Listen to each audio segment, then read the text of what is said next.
Hello বন্ধুরা, এই গরমের মধ্যে আজকে আমি শাড়ি পরে একদম সুন্দর করে সেজে নিয়েছি। কারণ আজকে আমরা যাব একটা অন্নপ্রাশন বাড়িতে। আর আমার সাঙ্গপাঙ্গরা এখন সাজতে ব্যস্ত, আর আমি সবার আগে সেজে গুজে একদম রেডি হয়ে নিয়েছি। এই গরমের মধ্যে আমার এই সাজটা কতক্ষণ থাকবে আমি জানি না, সবাই অলরেডি রেডি হয়ে গেছে। হাই হাই, আমরা ভাত বাড়ি যাচ্ছি, তোমরাও চলো আমাদের সাথে। আমরা সবাই ভীষণ এক্সাইটমেন্ট নিয়ে একদম সেজে গুজে এই রোদ্দুরের মধ্যে দুপুর 12টার সময় রওনা দিলাম অন্নপ্রাশন বাড়ির উদ্দেশ্যে।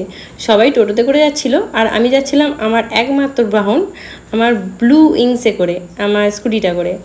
কিন্তু আমি এই সাজগুজুর চক্করে পরে হেলমেটটা পরেছিলাম না। হেলমেটটা আমার সঙ্গে ছিল, বাট এত সুন্দর করে হেয়ার স্টাইল করে হেলমেট পরা যায়। কিন্তু যত এগোচ্ছিলাম ততই বুঝতে পারছিলাম হেলমেটটা না পরার কি ফল।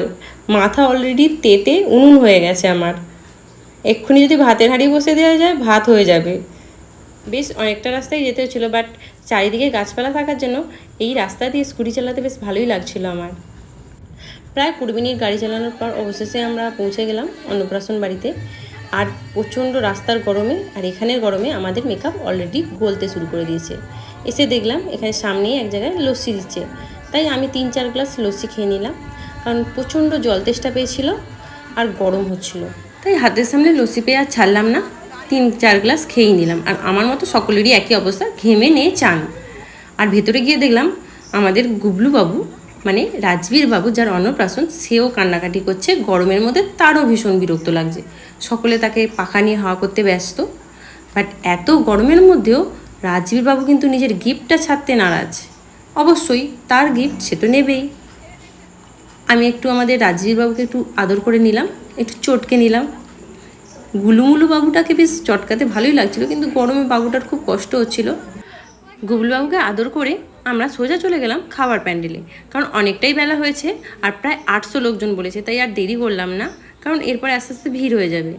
কিছুক্ষণ ওয়েট করার পরই গুবলু বাবুর অন্নপ্রাশনের মেনুটা দিয়ে গেল। এই যে আমাদের গুবলু বাবুর অন্নপ্রাশনের মেনু: ভাত, ঘি, আলু চিজ, ভেজ ডাল, তপসে ফ্রাই, পটল চিংড়ি, মাছের কালিয়া, চিকেন, চাটনি, পাঁপড়, পায়েস, রসগোল্লা, আইসক্রিম। ওরে বাবা, এই গরমে এত কিছু খেতে পারবো তো? ভাতের সঙ্গে আমাকে চিপস দিয়ে গেল, আর সঙ্গে দিয়ে গেলো একটা বড় শুকনো লঙ্কা। এই গরমে যদি এই লঙ্কাটা খাই আমাকে আর খুঁজে পাওয়া যাবে না। এরপরে ডাল দিয়ে খাওয়া স্টার্ট করতে করতেই চলে এলো তপসে ফ্রাই। আর তপসে ফ্রাইটা আমার এত ভালো লেগেছিলো যে আমি 3টে খেয়ে নিয়েছিলাম। তপসে ফ্রাই খাওয়া হতে না হতেই চলে এলো পটল চিংড়ি। আর পটল চিংড়িতে বেশ বড় বড় চিংড়ি মাছ ছিল, যেগুলো আমার ভীষণ প্রিয়। এরপর চলে এলো কাতলা মাছের কালিয়া, আর তার সাথে এলো চিকেন কষা। এরপরে দিয়ে গেলো চাটনি আর পাঁপড়। এরপর রসগোল্লার পায়েস খেয়ে উঠে পড়লাম, কারণ প্রচুর লোকজন আসতে শুরু করে দিয়েছে। আইসক্রিম আর জোয়ান খেতে খেতে এবার বাড়ির পথে রওনা দিলাম। দুপুর 3টে বাড়ি ফিরছি, মনে হচ্ছে ওপরওয়ালা আমাদের দিকে ভাপিয়ে ভাপিয়ে মোমো বানাচ্ছে। এবার বাড়িতে ফিরে তাড়াতাড়ি পাখার হাওয়ায় ঢুকতে পারলে বাঁচি।